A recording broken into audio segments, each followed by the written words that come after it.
All right, let's dive right in. We're going to talk about a pretty radical idea today. What if the answer to all our broken systems isn't to fight them, but to go beyond them completely? We're going to explore a perspective that's all about dismantling the very hierarchical barriers our whole society is built on. Let's get into it. I mean, you've probably felt it, right? Whether you're looking at politics or education or just our social structures, there's this feeling that something is fundamentally off. It's rigid, it's hypocritical, there's this huge gap between what we say we believe and what we actually do. And if you feel that way, you are definitely not alone. So, here's the roadmap for this explainer. First, we'll figure out why systems seem to fail in the first place. Then we'll look at the classic trap of just rebelling against them. After that, we'll explore this really powerful alternative called the meta-system path.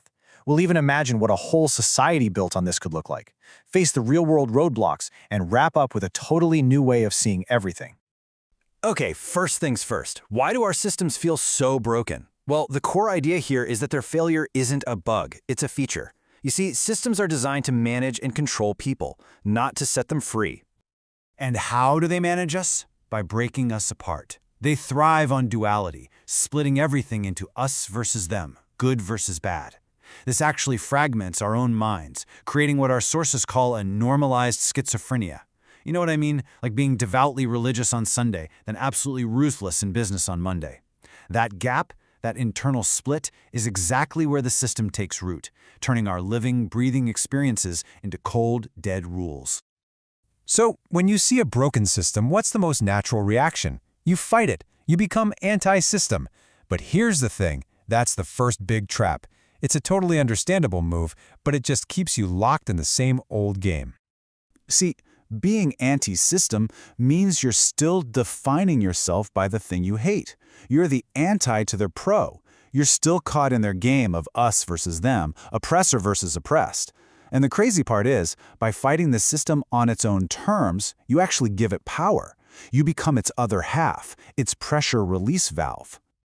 Okay. So fighting back is a trap, then what's the alternative? This is the heart of what we're talking about today, the meta-system path. This isn't about playing the game better or fighting harder. It's about a total shift in perspective. It's about realizing you're not even a piece in the game, you're the entire playing field. This simple comparison just nails it. The anti-system person is on the chessboard, fighting like hell to win.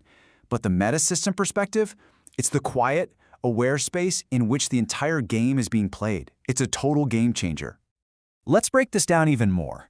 Look at the key difference here, the result. The anti-system person becomes the escape valve. They let off steam, but the system itself doesn't fundamentally change. The meta-system path, on the other hand, leads to what's called operational freedom. It's the ability to see the patterns, to step outside the conflict, and to dissolve the very duality that keeps the whole fight going. So, and this is crucial, meta-system isn't a new ideology or another system to believe in. It's a state of consciousness. It's the ability to see all systems, political, religious, social, as just temporary, man-made patterns. They're like toys in a playroom. You can see their rules without getting lost in them, without believing they're the only reality. I absolutely love this analogy. We usually think of reality as a pyramid, right? A hierarchy, where some things are higher or better than others. The meta-system view is more like a liquid matryoshka doll. The different realities aren't stacked on top of each other. They're flowing side by side. You can shift between them, observe them, without ever getting stuck in just one. Now let's zoom out. What if we could take this idea from just an individual state of mind and build a whole society on it? A society that could flow, that wasn't rigid and stuck in those old top-down hierarchies? So what would this liquid society look like? Well, for starters, structures would be fluid, not fixed pyramids of control. Things would run on voluntary, conscious agreements, not on fear and force. Even our identities would be fluid. You could see them as avatars you use to interact with the world, without being completely fused to them. And the foundation for all of it? An awareness that we are the observer of the story, not just a character trapped inside it. Okay, this all sounds pretty amazing, maybe even a little utopian. So let's get real. Why aren't we living like this right now? Well, because the pull of the old game, the old way of thinking, is incredibly strong.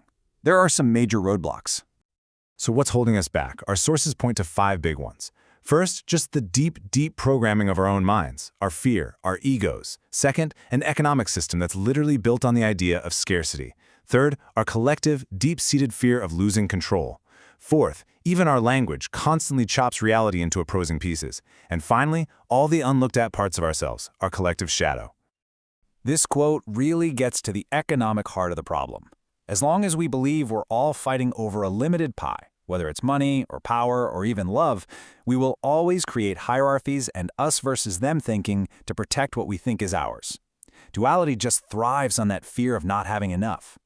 And this creates a really interesting problem, something the sources call an asymmetric debate. Someone operating from a metasystem view literally cannot win an argument against someone stuck in a dualistic mindset. Why? Because they're not even playing the same game. It's a dimensional mismatch.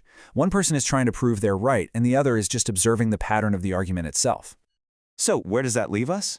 This brings us to the final and maybe the most important shift. The real work isn't about fighting some big battle out there in the world.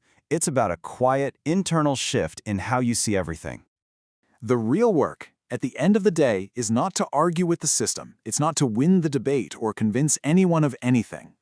But to actually build new ways of being, to create what are called circuits of authentic renewal. These are new patterns of connecting, of thinking, of living that just resonate with a deeper truth. You don't change the world by fighting the old reality. You make it obsolete by building a new one. And maybe most fundamentally, the work is just to remember how to see the world from this whole integrated perspective that we all kind of knew as kids, before the systems taught us to be so divided. This quote just says it all perfectly. I am not anti-system, I am metasystem. I am the space that sees all these systems as just toys. And from that space, I have the freedom to decide when I want to play with them and when I want to just step back and be. So we'll leave you with this question to think about. What if the most radical, world-changing thing you can do isn't to start a revolution or build a new system, but to simply remember the vast, aware space that you already are, right in the middle of it all? What do you think changes then?